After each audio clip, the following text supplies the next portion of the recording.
Përshëndetje, ju uroj mirëseardhje në hapësirën informative në RTS Gjirokastra. Ndër të tjera, sot do të ndiqni. Këshilli i Ministrave ka shpallur lagje Llak dhe Xherma Hall në Delvin si ansambël kulturor historik, duke hapur rrugën për muzealizimin dhe rikualifikimin e tyre. Ky proces synon të rrisë atraktivitetin e qytetit dhe të rikthejë në jetë trashëgiminë e tij historike e arkitektonike që mund të shndërrohet në një destinacion të rëndësishëm turistik të jugut. Ndotja e lumenjve që përshkojnë qarkun e Gjirokastrës po bëhet një shqetësim serioz për mjedisin, veçanërisht gjatësinë së rreshjeve. Monitorime tregojnë se një nga zonat më të prekura është fshati Petra, ndërkohë që qytetarët, ambientalistët dhe institucionet apelojnë për kujdes dhe përgjegjshmëri ndaj natyrës për të ruajtur pasurinë natyrore të zonës. Sëmundjet kronike të veshkave shkaktojnë të paktën 2.4 milion vdekje në vit dhe janë shkaktari i 6 vdekjeve. Vetëm në rajonin Jugor, gjatë një 2025-s u shënuan 50 raste të reja të prekur nga këto sëmundje. Gjirokastra po përgatitet të mirëpres ditën e verës me një program të pasur kulturor që do të nisin që ditën e premte me karnavalet. Përveç zonës historike, aktivitetet do të zhvillohen edhe në parkun natyror të Virojit, ku banorët dhe turistët do të jenë pjesë e një programi të gjallë kulturor dhe argëtues. Dita e verës në Gjirokastër pritet të sjellë një atmosferë festive dhe tërheqëse, duke bashkuar traditën me argëtimin për të gjithë vizitorët. Ju njohim tani më gjërësisht. Këshilli i Ministrave ka shpallur lagjet Llak dhe Xherma Hall në Delvin si ansambël kulturor historik, duke hapur rrugën për muzealizimin dhe rikualifikimin e tyre. Ky proces synon të rrisë atraktivitetin e qytetit dhe të rikthejë në jetë trashëgiminë e tij historike dhe arkitektonike, që mund të shndërrohet në një destinacion të rëndësishëm turistik në jug të vendit. Delvina po e hapat e para drejt një zhvillimi të qëndrueshëm turistik, duke u mbështetur te historia, arkitektura dhe natyra e saj unike. Lagjet Llak dhe Xherma Hall janë shpallur si ansambël kulturor historik, ndërsa deri në muajin qershor pritet të përgatiten projekti det për jetëzimin e tyre. Për të prezantuar këtë projekt, drejtues vendas dhe ekspert të fushës zhvilluan një takim me banorët ku morën pjesë deputetët Bledi Çuçi, Ardit Bido, Vasil Llajo dhe dekani i Fakultetit të Arkitekturës Armando Vokshi. Të gjithë së bashku po vëm gurin e parë të një themeli për Delvinën ton të re, dhe aq e vjetër sa është historia e saj. Dhe ju gjithë delvinjotët e mi që do të dëgjojmë këtë nisje të re për këtë projekt të ri për qytetin ton. Është Tatzati dhe Senica, dy fshatrat karakteristike të Rëzomës me një arkitekturë të posaçme që jo shumë larg do të kthehen në pole të tërheqjes turistike. Është Lefterohori dhe Varfaj dhe Kakodhiqi, të cilat me arkitekturën e tyre, me peizazhin natyror, me pikat tërheqëse aty, mund e tërheqin turizmin. Është patjetër Rusani, Xhamia e Gjin Aleksit, e këtu në qytet është periferia e sotshme e qytetit, dikur qendra, Llaka dhe Xhermalla. Ato pra lagje që përmbyllin bashkinë e Delvinës. Pra nga harmonia apo nga bashkimi i një mjedisi urban me një traditë historike të thellë siç e ka Delvina, për gjithë ato arsye që tha Arditi, bashkë me dëshirën për të kthyer, për të mbajtur njerëzit këtu dhe për t'i kthyer ata që kanë hikur, na çon pikërisht në këtë bashkim me një grup arkitektësh të rinj, të cilët duke mësuar dhe më shumë nga shpirti i Delvinës, do na paraqisin një projekt në mënyrë që të rehabilitojmë ato fshatra, lagje me një të kaluar historike, qoftë kjo dhe urbane, por të fshehura shumë thellë tashmë, ose të cënuara shumë rënd edhe nga tranzicionet që kemi kaluar, për t'i nxjerrë në pa. Në këtë moment sot më kujtoj fjalët e Kennedit që tha Mos prisi sa do bëjë Amerika për ju, për sa do bëni ju për Amerikën. Dhe bravo Arditit, Besit dhe të gjithë ekipit, fakultetit të inxhinierisë dhe gjithë juve si qytetar që mendoni të bëni atë që thotë dhe Nën Tereza, që ne mbase nuk bëjmë dot gjëra të mëdha, po mund të bëjmë gjëra të vogla me dashuri të madhe. Dhe unë e kam jetuar Delvinin në vitet 70, atëherë që ne vinim nga shkolla e mesme dhe bënim teatrin këtu, konkuronim si gjimnazistat e Saranës dhe gjithmonë Delvina ishte më përpara se ne dhe në futboll, dhe në basketbol, dhe në teatr dhe shumë gjëra. Pra kjo tregon që shpirti, tharmi është këtu dhe ta ndërtojmë gur pas guri që të rikthejmë vlerat njerëzore, kulturore të Delvinës. Kemi ardhur sot në Delvin së bashku me një grup të madh studentësh dhe pedagogësh, kështu që sot jemi për të parë dhe jemi të mahnitur me gjërat që ju keni këtu fatikisht, me potencialin që keni. Dhe shpresoj që ajo që neve do bëjmë në javët e ardhshme, së bashku me edhe me kryetarin e bashkisë, po dhe me deputetin, edhe me kolegët e tjerë që janë këtu si staf në mbështetës i bashkisë, fillojmë t'ju japim disa vizione në një këndvështrim nga jashtë, për ne që e shohim nga jashtë, për këtë potencial që ju keni.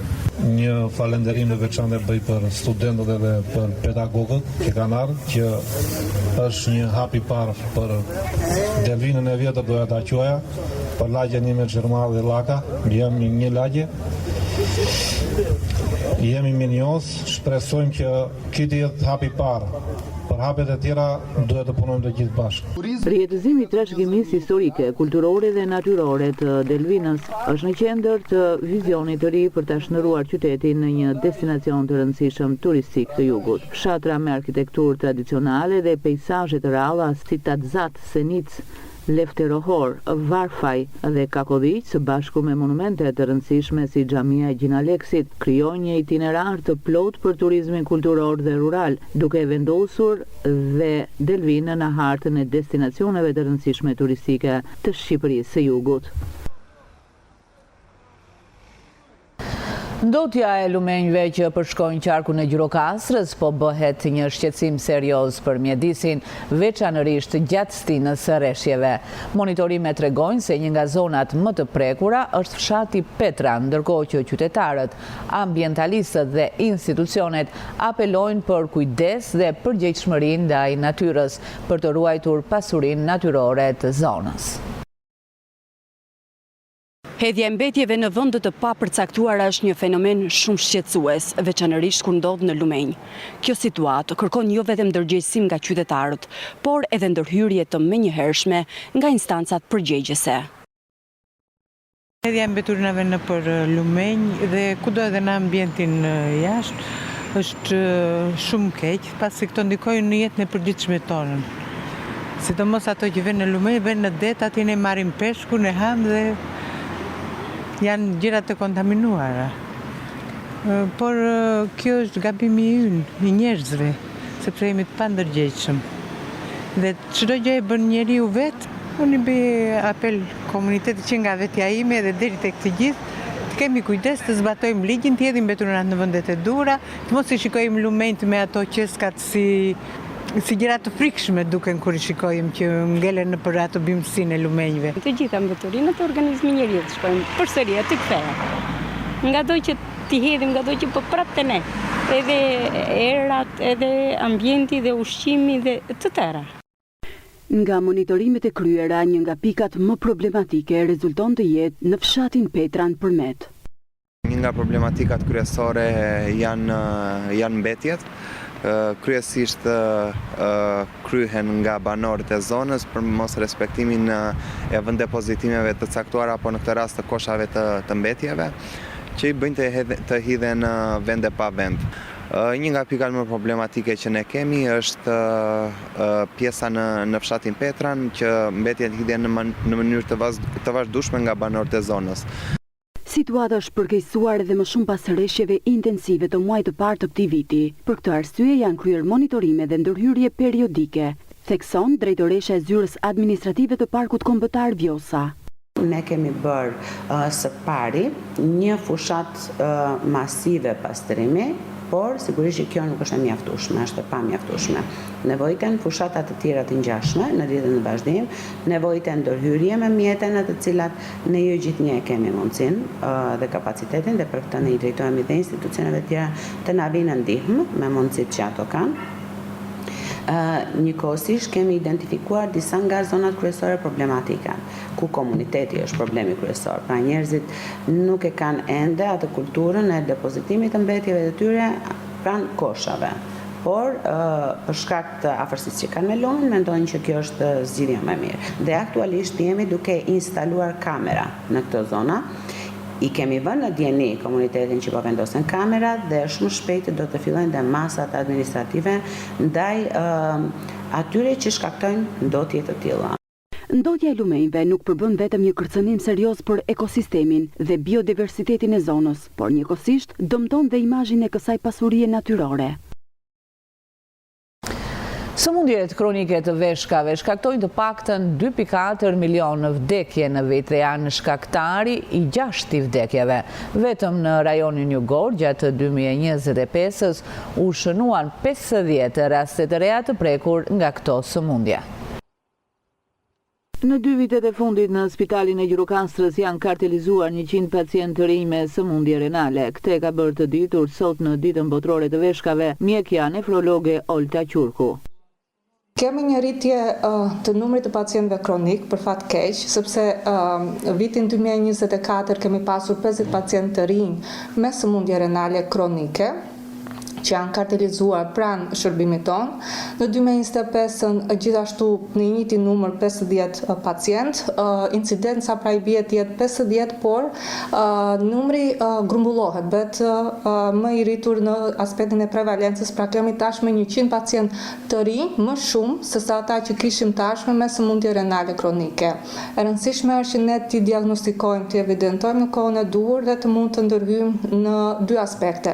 Në disa patologji të cilat ne mund t'i trajtojmë dhe pacienti shërohet, për të parandaluar ecurinë e sëmundjes si tashmë është bërë sëmundje renale kronike dhe për të përmirësuar cilësinë e jetës së pacientëve. Ndërsa numri hospitalizimeve ka vazhduar të jetë standard, ku nuk kanë munguar rastet me dëmtim të menjëhershëm të funksionit të veshkës. Sipas Qurkut, shkaktar janë bërë patologjitë të tjera dhe jo ato me karakter renal. Siç kanë qenë patologjitë e tjera, për shembull çrregullimet e hipertensionit, insuficienca kardiake, një diabet mellitus i pakontrolluar, gjendjet inflamatore me temperatura shumë të larta, pneumonitë, sëmundjet gastrointestinale të tipit diaresë dhe të shoqëruar me të vjella. Të gjitha këto kanë bërë të sidomos të moshat mbi 65 vjeç që të bënin një dëmtim të menjëhershëm funksionit renal. Përmes marrëveshjes koncesionare që Ministria e Shëndetësisë ka nënshkruar me një spital privat në Gjirokastër, marrin shërbimin e dializës rreth 45 pacientë që vijnë nga zona të ndryshme të jugut të vendit. Në fund të ditarit informativ do të mund të ndiqni të plot intervistën me nefrologen Olta Qurku. Vijojmë me të tjera informacione. Muzet e Gjirokastrës po bëhen gjithnjë më të rëndësishëm për zhvillimin e turizmit në qytet. Gjatë 2 muajve të parë, Muzeu i Armëve dhe ai etnografik, Kadare e të tjerë kanë tërhequr një numër në rritje vizitorësh vendas dhe të huaj. Sipas statistikave, rreth 4.000 vizitorë kanë zgjedhur të njohin nga afër historinë dhe traditën që këto muze përcjellin, duke bërë kështu një kontribut të rëndësishëm për turizmin kulturor të qytetit. Qyteti Gurt Vion të mbetet një nga destinacionet më të preferuara për vizitorët vendas dhe të huaj. 4 muzet kryesor të Gjirokastrës që mbartin histori dhe vlera të veçanta kulturore kanë tërhequr një numër të konsiderueshëm turistësh. Vetëm nga muaji janar deri më tani, rreth 4.000 vizitor kanë zgjedhur të njihen nga afër me historinë dhe traditën që këto muze përcjellin. Është hera jone parë në Gjirokastër dhe është shumë impresionuese. Muzeu dhe kalaja janë vërtet interesante dhe tregojnë shumë për historinë e këtij qyteti. Gjirokastra është një qytet shumë i bukur dhe plot histori. Vizituam edhe Kalan dhe pamja prej këtu është e mrekullueshme. Muzet ishin mjaft interesant, me larmishmëri elementesh. Kemi ardhur me shkollën për vizitë në Gjirokastër për një ekskursion. Gjërat e lashta që kishte, kalan, gjërat e bukura që ka, historinë që mban. Sipas të dhënave, aktualisht është duke u punuar për mirëmbajtjen e muzeve dhe pasurimin e tyre me element të rinj. Kanë qenë kryesisht vizitorë të huaj, italian, francez, spanjoll, grek, ndërsa gjatë fundjavave numri të madh zon vizitorë në vendas, sidomos tani që janë përmirësuar dhe kushtet e modit. Interes kanë treguar sidomos për muzeun historik të qytetit që ndodhet këtu në kalane e qytetit, për burgun i në 7 penxerave, duke qenë se është një burg i përdorur dhe gjatë periudhës së regjimit komunist. Kjo i bën ato interesant përpara vizitorëve. Për momentin po punojmë për mirëmbajtjen e muzeve, për pasurimin me element të rinj, për përmirësimin e sinjalistikës për vizitorët dhe shpresojmë që të jemi gati.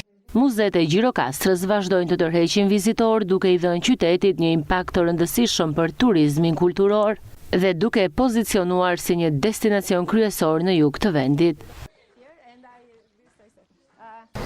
Gjirokastra po përgatitet pres ditën e verës me një program të pasur kulturor që do të nisin në ditën e premte me karnavalet. Përveç zonës historike, aktivitetet do të zhvillohen edhe në parkun natyror të Virojt, ku banorët dhe turistët do të bëjnë pjesë e një programi të gjallë kulturor dhe argëtues. Dita e verës në Gjirokastër pritet të sjellë një atmosferë festive dhe tërheqëse, duke bashkuar traditën me argëtimin për të gjithë vizitorët. Gjirokastra po përgatitet të mirëpres festimet e ditës së verës me një sër aktivitetesh kulturore dhe artistike. Programi festiv nis të premten me karnavale të cilat pritet të sjellin ngjyra, muzikë dhe atmosferë festive në qytetin e Gurt. Në këtë paradë do të përfshihen fëmijët e shkollave dhe kopshteve dhe artistë që do të performojnë për t'i bërë më të gjalla këto festa. Tashmë që është bërë traditë, në sheshin e Çeçizit do të mblidhen në shkollat e qytetit, nxënësit e shkollave të veshur me kostumet e tyre shumë ngjyrshe, të cilët do të krijojnë atë paradën në qafën e pazarit karakteristik dhe më pas do të grumbullohen tek sheshi i madh dhe sheshi i Çeçizit, ku do të jetë ngritur edhe skena. Do të kenë performanca të ndryshme, ashtu si çdo vit që ata i përgatisin me këngë, me poezi, qoftë edhe me kërcime të ndryshme. Pa diskutim që pjesë e karnavaleve do të jenë edhe vogëlushët e kopshteve, sepse ata japin edhe akoma më shumë gjallëri. Ndërkohë që mbrëmja e ditës së karnavaleve do të kulmojë me koncert i cili do të jetë live nga Sardi Strugaj dhe grupi Links. Më pas do të kemi performancë të DJ të ndryshëm që do të vinë të performojnë në skenë. Në të njëjtën kohë do të kemi edhe një mini shfaqje të vogël teatrale, e cila do të vinë nga grupi i artistëve të teatrit të Zinisako, që do të performojnë në qafën e pazarit karakteristik dhe së bashku me grupin i cili do t'i bashkangjitet grupi i Shkodrës me kostumet veneciane, do të bëjnë paradën në qafën e pazarit dhe do t'i bashkohen koncertit me muzikën live në sheshin e Çeçizit. Ndërkohë që në 14 do të jetë edhe mbyllja e karnavaleve, ku do të kulmojë me djegjen e dordolecit. Festimet për ditën e verës nuk do të zhvillohen vetëm në zonën historike të qytetit. Një pjesë e aktiviteteve do të zhvendosen edhe në parkun natyror të Virojt. Dita e verës dhe ashtu si çdo vit ne do të organizojmë aktivitetin madhështor në parkun e Virojt, aty ku do të bëjnë pjesë të gjithë fëmijët, do të jenë kënde të ndryshme, argëtimi, siç është këndi i pikturës, këndi i artizanëve, këndi i harkut, këndi i sportit, gjithçka që fëmijët të ndihen komod. Sigurisht që aktivitetit do t'i bashkohet edhe grupi i fëmijëve të Qendrës Kulturore Fato Berberi. Ata janë prezent në çdo aktivitet që ne bëjmë dhe më pas do të argëtohen me animatorët dhe me face painting, pra gjithçka që i duhet të ditës së verës.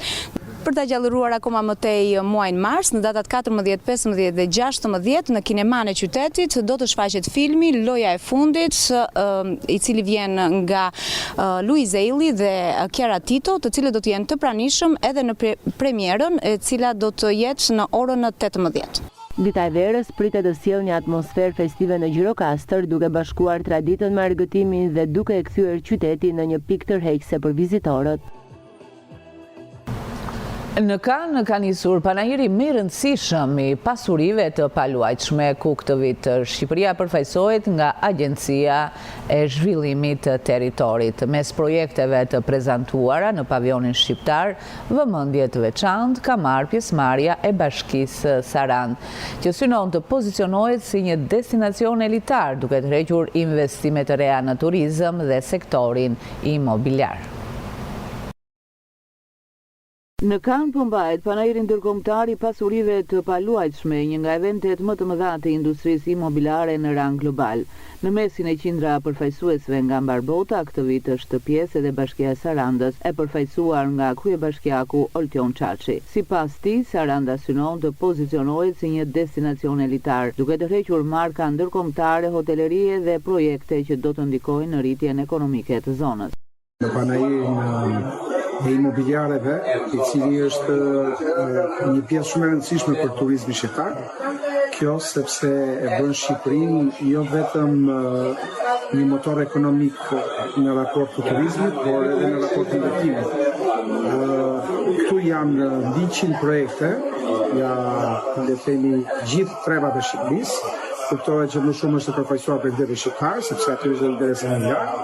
Janë një pjesë shumë e madhe gjithë çejneve ndërkombëtare të cilat pothuajse kanë bërë bashkëpunime me investitorë shqiptar për të bërë hotele e reja, një pjesë të cilat sapo le të themi ka filluar, një pjesë tjetër fillojnë së shpejti dhe Shqipëria për 10 vite të ardhshme na jep mundësinë që të kemi një turizëm të qëndrueshëm, por dhe na jep mundësinë që të krijojmë atë turizmin elitar të cilin realisht të gjithë duam, sepse dim shumë mirë që e ardhmja është turizmi elitar. Nga promovimi të investimet, Saranda synon të përfitojë maksimalisht nga këto platforma globale në një garë ku destinacionet mesetare kërkojnë të jenë gjithnjë më konkurruese. Dhe tani juftoj të ndiqni të plot intervistën e mjekes nefrologe në Spitalin Rajonal Omer Nishani në Gjirokastër, Olta Qurku, në kuadër të ditës botërore të veshkave. Sot shënohet dita botërore e veshkave, që ka për mision të rritë ndërgjegjen për rëndësinë e veshkave në shëndetin tonë të përgjithshëm.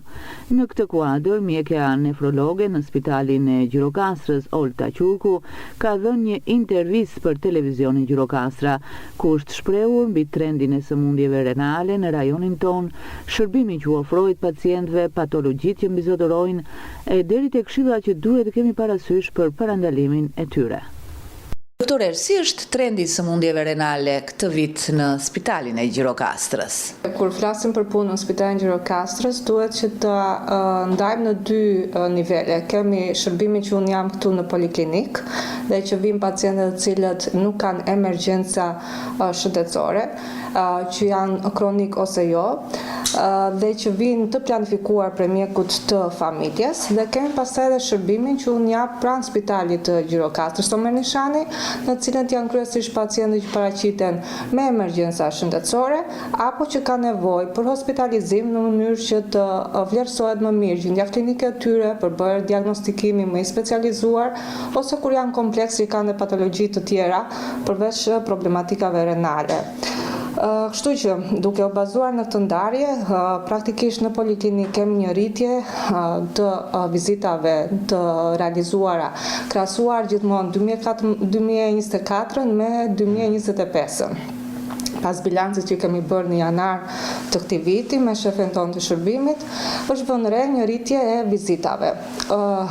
Rritja e vizitave unë do ta konsideroj pozitive, në cilin aspekt, për faktin jo që janë më të sëmur pacientët, por janë individ të cilët janë më të ndërgjegjshëm për sëmundjet, që vinë të pyesin për problematika të cilat mund të jenë të vogla, problematika që mund të jenë hasur gjatë kontrollit bazë check-upit që bëhet pranë mjekut të familjes, dhe për fat të mirë një pjesë të tyre nuk kanë pasur problematika të rëndësishme të cilat duheshin ndjekur apo trajtuar. Kemi një rritje të numrit të pacientëve kronik, për fat keq, sepse vitin 2024 kemi pasur 50 pacientë të rinj me sëmundje renale kronike, që janë kartelizuar pranë shërbimit tonë. Në 2025-ën gjithashtu në njëjtin numër 50 pacient, incidenca pra i bie të jetë 50, por numri grumbullohet, bet më i rritur në aspektin e prevalencës, pra kemi tashmë 100 pacient të rinj më shumë se sa ata që kishim tashmë me sëmundje renale kronike. E rëndësishme është që ne t'i diagnostikojmë, t'i evidentojmë në kohën e duhur dhe të mund të ndërhyjmë në dy aspekte. Në disa patologji të cilat ne mund t'i trajtojmë dhe pacienti shërohet, për të parandaluar ecurinë e sëmundjes si tashmë është bërë sëmundje renale kronike dhe për të përmirësuar cilësinë e jetës së pacientëve. Ndërkohë, në Spitalin Omer Nishani, trendi i shtrimeve ka qenë standard në 2024-2025, nuk kemi pasur ndryshime. Kjo është një gjë shumë pozitive për faktin se pacientët nuk vinë me emergjenca madhore. Të paktën jo me emergjenca madhore të sëmundjeve renale ose të kronikët të cilët precipitonin në mënyrë të menjëhershme, të pandjekur ashtu siç duhet, janë shtrime të cilat janë kryesisht për patologjitë e tjera, por që japin dhe problematika renale. Veçanërisht kemi pacientë që kanë bërë një dëmtim të menjëhershëm të funksionit renal, që ne quajmë insuficiencë renale akute. Insuficiencë renale akute nuk kupton një dëmtim të menjëhershëm të problemit renal, dhe që rikuperon nëse mjeku ndërhyn në kohën e duhur dhe rikuperohet në mënyrë të plot funksion renal. Por shkaqet nuk janë renale, shumë rrallë kanë qenë renale, kryesisht kanë qenë patologjitë e tjera, për shembull çrregullimet e hipertensionit, insuficienca kardiake, një diabet mellitus i pakontrolluar, gjendjet inflamatore me temperatura shumë të larta, pneumonit, sëmundjet gastrointestinale të tipit të diaresme dhe të shoqëruar të vjella. Të gjitha këto kanë bërë të sidomos të moshat mbi 65 vjeç që të bënin një dëmtim të menjëhershëm të funksionit renal. Por, sigurisht, evidentimi i këtij elementi nga mjekët e tjerë specialistë për cilët ishin shtruar bashkëpunim shumë të mirë që ne kemi ndër kolegësh në institucionin tonë, është realizuar që pacienti të ketë rifituar funksionin renal dhe të ketë shkuar në shtëpi tashmë i shëruar. Këto kanë qenë kryesisht problematika që ne kemi pasur në hospitalizimin e pacientëve. Dhe cilat janë patologjitë që kanë mbizotëruar këtë vit? Së shumti, të paktën në poliklinik, sepse për spitalin ishte kryesisht insuficienca renale akute, në poliklinik vazhdojnë të kenë vendin kryesor infeksionet urinare, infeksionet të traktit të poshtëm kryesisht dhe më pak ato të traktit të sipër, të cilat janë dhe më të komplikuara dhe ka nevojë që pacienti të hospitalizohet. Vazhdojnë me kalkulozat renale, janë sëmundja renale kronike që është gjithmonë në trend në rritje në numër, por një sëmundje renale kronike e shkaktuar kryesisht nga patologjitë e tjera që kanë pacientët, veçanërisht nga hipertensioni dhe nga diabeti mellitus. Ky fundi të shtuar së tepërmi sëmundja renale nga diabeti, por për fat të mirë të pacientëve tashmë kemi medikamente mjaft mira të cilat ipen nga mjeku i familjes edhe me rimbursim që bëjnë parandalimin e dëmtimit të mëtejshëm të sëmundjeve renale. Pastaj kemi edhe sëmundjet që kanë të bëjnë me prostatën që sjell problematika obstruktive të pacientët dhe dëmtime kronike të veshkave. Kemi glomerulonefritet që janë shumë më të rralla në fakt, dhe që unë i them shpesh pacientëve që janë sëmundje ku trupi e njeh si të huaj veshkën dhe lufton me përgjigje imunitare ndaj tyre. Sa shpesh duhet të shkojnë te mjeku nefrolog për vizitë dhe cila është praktika juaj? Ardha te mjeku specialist nefrolog do të jetë në varësi të patologjisë që ka pacienti. Pra, ka një ndarje midis pacientëve të cilët kanë sëmundje si për shembull kalkulozat renale, që unë i rekomandoj që të vinë një herë në 6 muaj ose një herë në vit, dhe që të plotësohen me ekon renale për parë ndryshimet që mund të kenë ndodhur të parenkimit renale për masave dhe numrit të kurve. Kemi pacientë të cilët janë me sëmundje renale kronike që kontakti me mjeku specialist duhet të jetë më i shpeshtë, dhe vetë sëmundja renale kronike në varësi të stadeve bëhet edhe takime me mjeku specialist. Një stadi të tretë mund të vijë një herë në 4 muaj të mjeku specialist për të bërë ekzamenimet e nevojshme, në bazë të cilas unë rivlerësoj sa është funksioni renal, çfarë ndryshimesh të tjera dhe suport ka, sepse një pacient me sëmundje renale kronike ka suport edhe për patologjitë bashkëqyruse që ata kanë, medikamente të cilat mund të na duhen ose jo.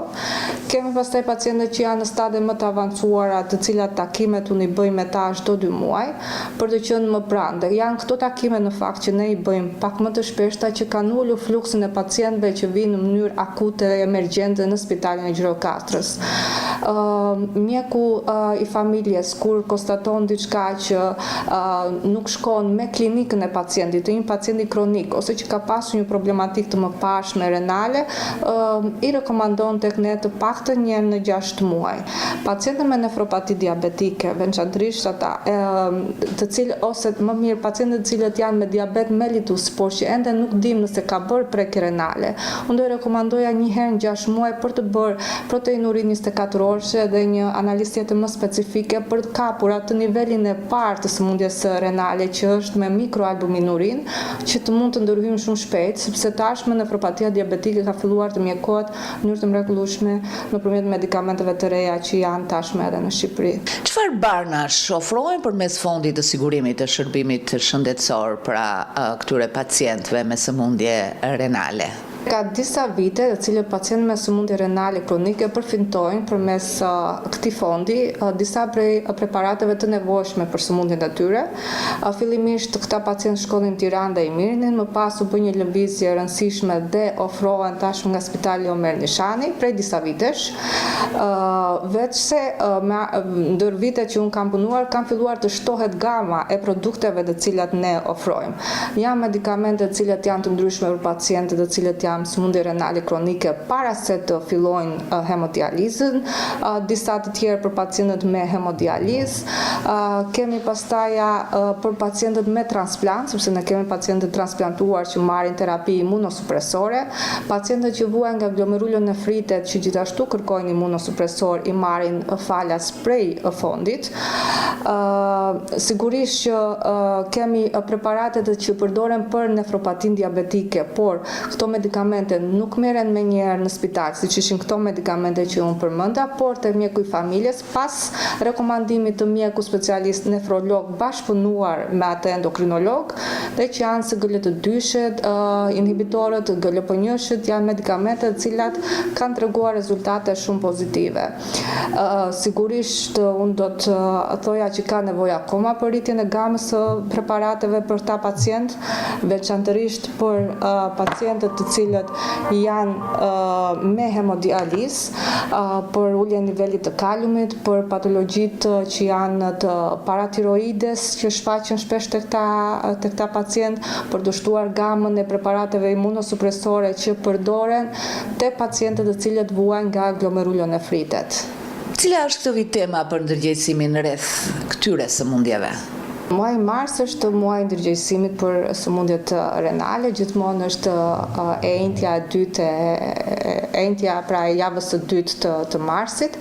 Këtë vit përveç se temës kishe që është parandalimi i sëmundjeve renale, ka të bëjë me ekosistemin, me mjedisin ku ne jetojmë. Kujdesi për mjedisin, për tokën, ajrin, ujin, shumë i rëndësishme pse si ne kujdesemi dhe për organizmin. Ka një simbiozë midis natyrës edhe shëndetit.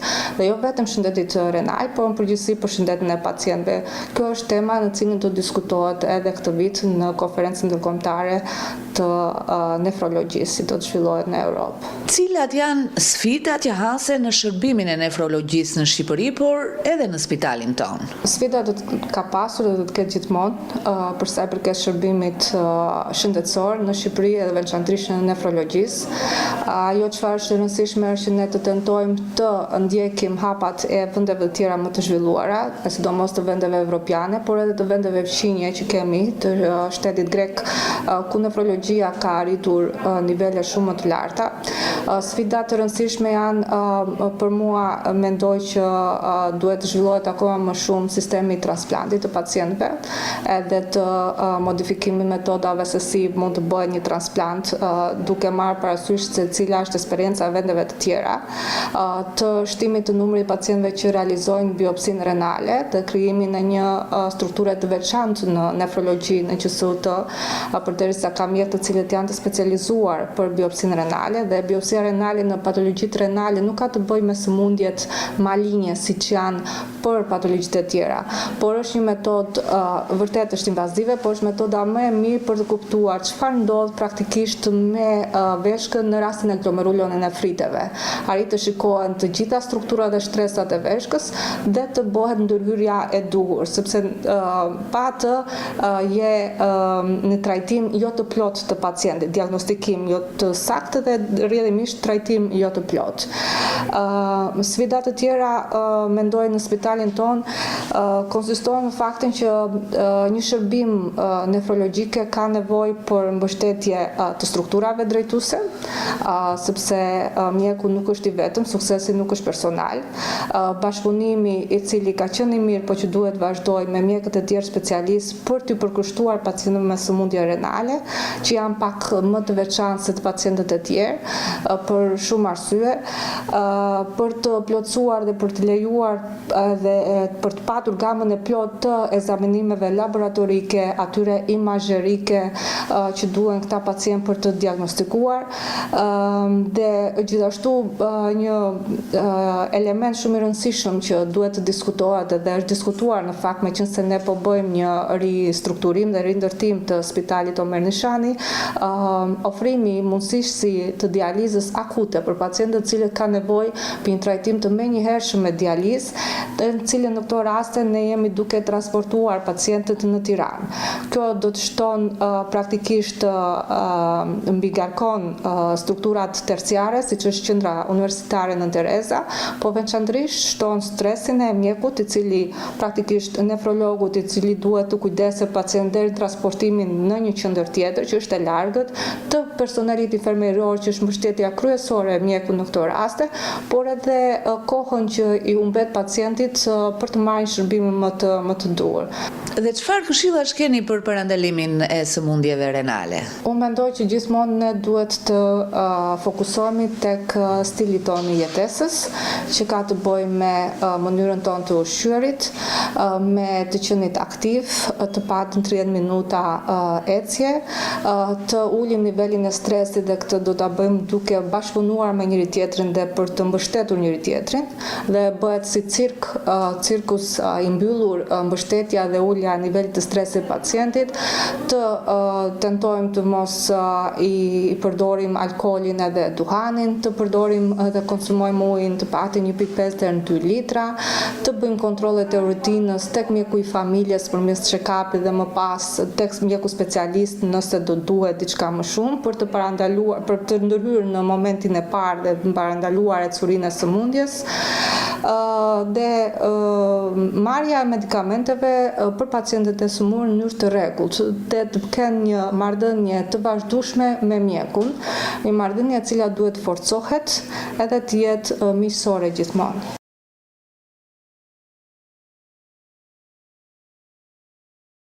Përfunduam këtu të nderuar shikues, ishte gjithçka e përgatitur për këtë ditar informativ në RTS Gjirokastra. Ndahemi duke ju uruar shikim të këndshëm të programeve në vijim.